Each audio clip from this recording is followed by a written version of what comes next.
Hi hello friends, welcome back to my channel. ಇವತ್ತಿನ blog ಒಳಗ ನಾನು ಯಾವ ತರ ಹೇರ್ ಕಟ್ ಮಾಡಿಸ್ತೀನಿ ಅಂತ ನಿಮಗೆ ತೋರಿಸ್ತೀನಿ. ಪಾರ್ಲರ್ ಇಲ್ಲೆಲ್ಲೂ ಸಮೀಪ ಇಲ್ಲ, ನಾವು 2 ಕಿಲೋಮೀಟರ್ನ ಹೋಗ್ಬೇಕು. ನನ್ನ ಜೊತೆ ನನ್ನ ಫ್ರೆಂಡ್ ಬರಾಕ್ ಹೊಂತಾಳ ಸೌಮ್ಯ ಅಂತ. ನಾನು ನಿಮಗೆ ತೋರಿಸ್ತೀನಿ, ಯಾಕಿನ ಪರಿಚಯನೂ ಮಾಡಿಸ್ತೀನಿ. ಅದಕ್ಕಿಂತ ಮುಂಚೆ ನಾನು ಜಲ್ದಿ ಮನೆ ಕೆಲಸ ಎಲ್ಲ ಮುಗಿಸ್ಕೊಂಡ್ಬಿಡ್ತೀನಿ. ರಿಗ್ಗು ಇಲ್ಲೇ ಮಲ್ಕೊಂಡಾಳ.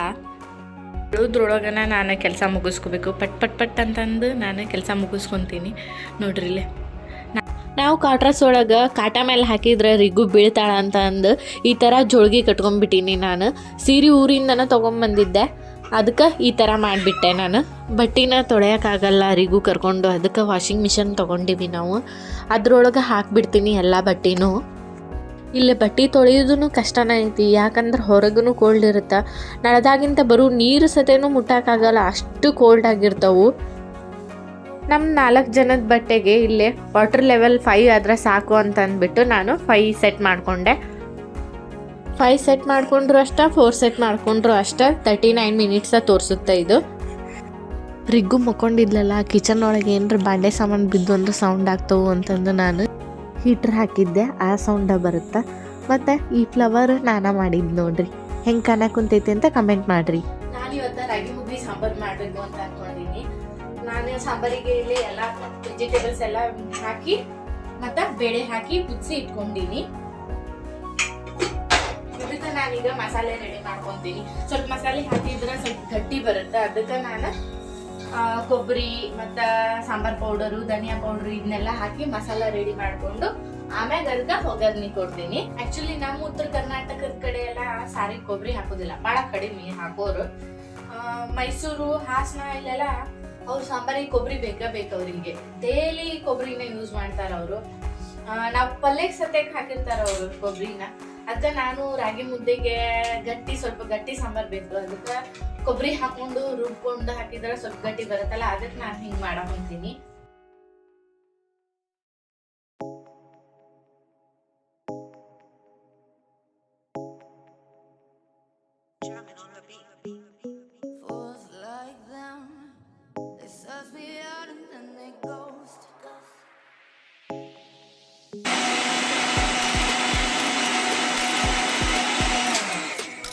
ಸಣ್ಣಗೆ ರುಬ್ಕೊಂಡ್ರೆ ಸಾಕು, ಸಾಂಬಾರ್ ಗಟ್ಟಿ ಬರುತ್ತೆ.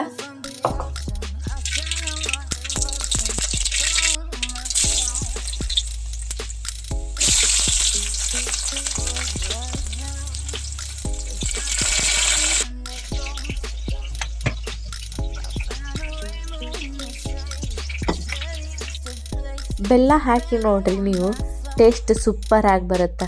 ದೊಡ್ಡವರೆಲ್ಲ ಹೇಳ್ತಾರಲ್ಲ, ಹಿಂಗು ಬೆಲ್ಲ ಇದ್ರೆ ಮಂಗ್ಯನೂ ಅಡುಗೆ ಮಾಡುತ್ತಾ ಅಂತ, ಅದು ಖರೇನ ನೋಡ್ರಿ. ನಾನಿಲ್ಲಿ ರೇಷನ್ ಅಕ್ಕಿಯಿಂದ ಅನ್ನ ಮಾಡಿದ್ದೆ, ಉದುರಾಗಿ ಬಂದಿತ್ತು. ರೇಷನ್ ಅಕ್ಕಿ ಮಾಡಿದ್ರೆ ಮಿಜ್ಜಾಗುತ್ತೆ, ಬಟ್ ನಂದು ಆ ಥರ ಆಗಿರಲಿಲ್ಲ. ಇನ್ನೊಂದು ಫ್ರೆಂಡ್ಸ್, ನಮ್ಮ ಆಂಟಿ ಒಬ್ಬರು ಹೇಳಿದ್ರು, ಅಷ್ಟು ದೂರ ಹೋಗಿರಿ, ದೇವ್ರ ಸಾಮಾನೆಲ್ಲ ತೊಗೊಂಡು ಹೋಗಿರೇನು, ದೇವ್ರ ಫೋಟೋನೆಲ್ಲ ತೊಗೊಂಡು ಹೋಗಿರೇನು ಅಂತ ಕೇಳಿದ್ರು. ದೇವ್ರ ಪೂಜೆ ಮಾಡ್ತೀರೇನು ಅಂತಂದು ಕೇಳಿದ್ರು. ಹೌದು ಫ್ರೆಂಡ್ಸ್, ನಾವು ದೇವರು ಮತ್ತು ದೇವ್ರ ಫೋಟೋಸು ಎಲ್ಲನೂ ತೊಗೊಂಬಂದಿದ್ದೆ ನಾನು. ಬೇರೆ ಊರಿಗೆ ಬಂದೀವಿ ಅಷ್ಟೇ, ಆದ್ರೆ ಸಂಪ್ರದಾಯ ಪೂಜೆ ಪುನಸ್ಕಾರ ಅಂದರೂ ಬೇರೆ ಆಗೋದಿಲ್ಲಲ್ಲ, ಎಲ್ಲಿ ಹೋದ್ರೂ ಒಂದೇ ಇರುತ್ತೆ. ಇದಿಷ್ಟು ನಮ್ಮ ದೇವ್ರ ಮನೆ ನೋಡ್ರಿ, ಉಳ್ವಿ ಚನ್ನಬಸವೇಶ್ವರ ನಮ್ಮ ಮನೆ ದೇವರು. ಆ್ಯಕ್ಚುಲಿ ಇದನ್ನು ನಾವು ವಾಲ್ಗೆ ಒಂದು ಕಟ್ಟಿಗೆ ಬಡ್ಕೊಂಡಿವಿ, ಅದರ ಮೇಲೆ ದೇವ್ರಿಟ್ಟು ಪೂಜೆ ಮಾಡ್ತೀವಿ. ಪೂಜೆ ಮುಗಿದ ಮೇಲೆ ಸ್ವಲ್ಪ ಪಾತ್ರೆ ಇದ್ದು ಅದನ್ನು ನಾನು ತೊಳೆದು ಮುಗಿಸ್ಬಿಟ್ಟೆ. ಹಾಂ, ನಿದ್ದೆ ಎದ್ದು ಕುಟ್ಲೆ ಪಾಪ ಅಂತೀಯಾ, ಮಮ್ಮಿ ಅನ್ನೋದು ಬಿಟ್ಟೆ ಸುಬ್ಬಿ ಮಮ್ಮ. ಫ್ರೆಂಡ್ಸ್, ನಾನೀಗೆಲ್ಲ ಕೆಲಸ ಮುಗಿಸಿ ರೆಡಿ ಆಗೀನಿ. ರಿಗ್ಗು ಸೈಕಲ್ ಒಂದು ಇದ್ಬಿಟ್ರೆ ಸಾಕು, ಸಂಪಿರ್ತಾ. ರಿಗ್ಗು ಹೋದಿಲ್ಲ, ರಿಗ್ಗು ಸೀದಾ ಕುಂದು, ರಿಗ್ಗು ಬೀಳ್ತೈತಿ. ಆ ಸೈಕಲ್ನಾಗ ಎಷ್ಟು ಡ್ರಾಮಾ ಮಾಡ್ತಾಳೆ ಈಕಿ ರಿಗ್ಗು.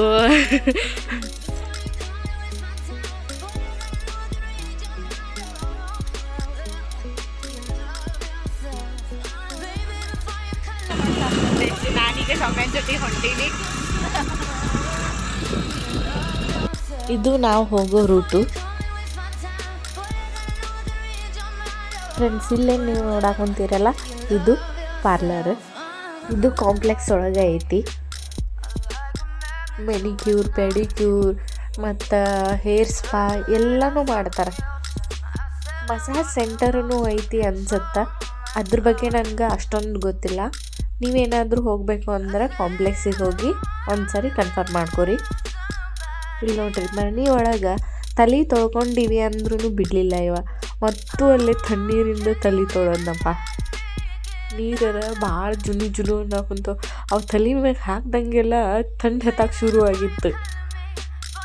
ಬಟ್ ಹೇರ್ ಎಲ್ಲ ಕ್ಲೀನಾಗಿ ವಾಶ್ ಮಾಡಿದರು. ನಾನಿಲ್ಲಿ ಯಾವ ಕಟ್ ಮಾಡಿಸ್ಕೊಳಕ್ಕೆ ರೆಡಿ ಆಗೀನಿ ಅಂದ್ರೆ ಲೇಯರ್ ಕಟ್ಟಿಂದ ಜಾಸ್ತಿ ಕೂದಲ ಹೋಗಲ್ಲ ಮತ್ತು ನೀಟಾಗೂ ಕಾಣಿಸುತ್ತೆ. ಲೇಯರ್ ಕಟ್ ಮಾಡಿಸ್ಕೊಂಡ್ರಿ ಅಂದ್ರೆ ನೀವು ಜೀನ್ಸ್ ಹಾಕೊಂಡಾಗ ಲೂಸ್ ಹೇರ್ನೂ ಬಿಡ್ಬೋದು. ಮತ್ತು ಸ್ಯಾರಿ ಆಯ್ತು, ಟ್ರೆಡಿಷ್ನಲ್ ಡ್ರೆಸ್ ಆಯ್ತು ಹಾಕೊಂಡ್ರಿ ಅಂದ್ರೆ ಒಂದು ಕ್ಲಚ್ ಹಾಕೊಂಡ್ಬಿಟ್ರೆ ಸಾಕು, ನಿಮ್ಮ ಹೇರ್ ಸ್ಟೈಲ್ ರೆಡಿ ಆಗುತ್ತೆ. ಮೀಡಿಯಮ್ ಹೇರ್ ಇದ್ದವ್ರಿಗೆ ಲೇಯರ್ ಕಟ್ ಪರ್ಫೆಕ್ಟ್ ಸೂಟ್ ಆಗುತ್ತೆ. ನನಗೆ ಜಾಸ್ತಿ ಲಾಂಗ್ ಹೇರೂ ಇರಲಿಲ್ಲ, ಶಾರ್ಟೂ ಇರಲಿಲ್ಲ, ಮೀಡಿಯಮ್ ಆಗಿತ್ತು. ಅದಕ್ಕೆ ನಾನು ಲೇಯರ್ ಕಟ್ನ ಸೆಲೆಕ್ಟ್ ಮಾಡಿಕೊಂಡೆ. ಹೇರ್ ಕಟ್ ಎಲ್ಲ ಪರ್ಫೆಕ್ಟಾಗಿ ಮಾಡಿದರು. ಅದು ಆದಮೇಲೆ ಸೆಟ್ಟಿಂಗ್ನೂ ಮಾಡಿದರು. ಬಟ್ ಎಷ್ಟು ರೇಟು ಅಂತಂದು ನಿಮ್ಮ ತಲೆಯೊಳಗೆ ಓಡ್ತಿರ್ಬೋದಲ್ಲ. ಎಸ್ ಫ್ರೆಂಡ್ಸ್, ಹೇಳ್ತೀನಿ ನಾನು. ಇಲ್ಲೇ ನಮಗೆ ಲೇಯರ್ ಕಟ್ಟು ಪ್ಲಸ್ ಸೆಟ್ಟಿಂಗ್ ಮಾಡೋಕ್ಕೆ 550 ತೊಗೊಂಡ್ರು. 550 ಭಾಳ ಜಾಸ್ತಿ ಅನ್ನಿಸ್ತು ನನಗೆ. ನಮ್ಮೂರ ಕಡೆ ಎಲ್ಲ 350, 400ಗೆ ಕಟ್ಟಿಂಗು ಮಾಡ್ತಾರೆ, ಸೆಟ್ಟಿಂಗು ಮಾಡ್ತಾರೆ. ಇಲ್ಲಂಕರು ಎಲ್ಲ ತುಟ್ಟಿ. ತಿನ್ನು ತರಕಾರಿನ ತುಟ್ಟಿ ಐತಂದ್ಮೇಲೆ ಇನ್ನು ಪಾರ್ಲರ್ ರೇಟ್ ಏನು ಬಿಡ್ರಿ ಅನ್ನಿಸ್ತು ನನಗೆ. ನೋಡ್ರಿ, ಇದು ನನ್ನ ಫೈನಲ್ ಲುಕ್. ಇಷ್ಟ ಆಯ್ತಾ? ಇವಾಗ ನನ್ನ ಹೇರ್ ಸ್ಟೈಲ್ ಮುಗ್ದೈತಿ. ನೆಕ್ಸ್ಟ್ ಈಗ ಸೌಮ್ಯ ಮಾಡಿಸ್ಕೊಳಕ್ ಹೊಂಟಾಳ. ಶ್ವೇತಾನ ಬರುತ್ತೆ ಬಾಯಿಗೆ ಬರೀ ಶ್ವೇತಾ ಅನ್ನಂದೆ. ಹಾಂ, ಸೌಮ್ಯ ಮಾಡಿಸ್ಕೊಳಕ್ ಹೊಂಟಾಳ. ಸೌಮ್ಯನ ಹೇರ್ ಸ್ಟೈಲ್ ಹೆಂಗೆ ಬರುತ್ತೆ ಫೈನಲ್ ಲುಕ್ಕು ನಿಮ್ಗೆ ತೋರಿಸ್ತೀನಿ. ನೋಡ್ರಿ ಇಲ್ಲಿ ಆಕಿ ಹೆಂಗೆ ಮಾಡಿಸ್. ಫ್ರೆಂಡ್ಸ್, ಸೌಮ್ಯನೂ ಲೇಯರ್ ಕಟ್ಟ ಮಾಡಿಸ್ಕೊಳಕ್ಕೆ ರೆಡಿ ಆಗಿದ್ಲು. ನಿಜ ಹೇಳಬೇಕು ಅಂದ್ರೆ ನನ್ನ ಪ್ಲ್ಯಾನ ಚೇಂಜ್ ಇತ್ತು. ನಾನು ಸ್ಟ್ರೈಟ್ ಕಟ್ ಮಾಡಿಸ್ಕೋಬೇಕು ಅಂತ ಹೋಗಿದ್ದೆ. ಸೌಮ್ಯನ ಫೈನಲ್ ಲುಕ್ ನೋಡ್ರಿ ಎಷ್ಟು ನೀಟಾಗಿ ಬಂತು.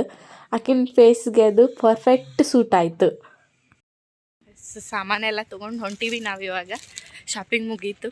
ಎಸ್ ಫ್ರೆಂಡ್ಸ್, ಇದು ನನ್ನ ಹೇರ್ ಕಟ್ಟು ಮತ್ತು ಇವತ್ತಿನ ವ್ಲಾಗ್ ವಿಡಿಯೋ. ಈ ವಿಡಿಯೋ ನಿಮ್ಗೆ ಇಷ್ಟ ಆಗಿದ್ರೆ ದಯವಿಟ್ಟು ನನ್ನ ಚಾನಲ್ನ ಸಬ್ಸ್ಕ್ರೈಬ್ ಮಾಡ್ಕೊರಿ, ಶೇರ್ ಮಾಡಿರಿ, ಹಂಗೆ ಲೈಕ್ ಮಾಡೋದನ್ನು ಮರಿಬೇಡ್ರಿ. Thank you for watching.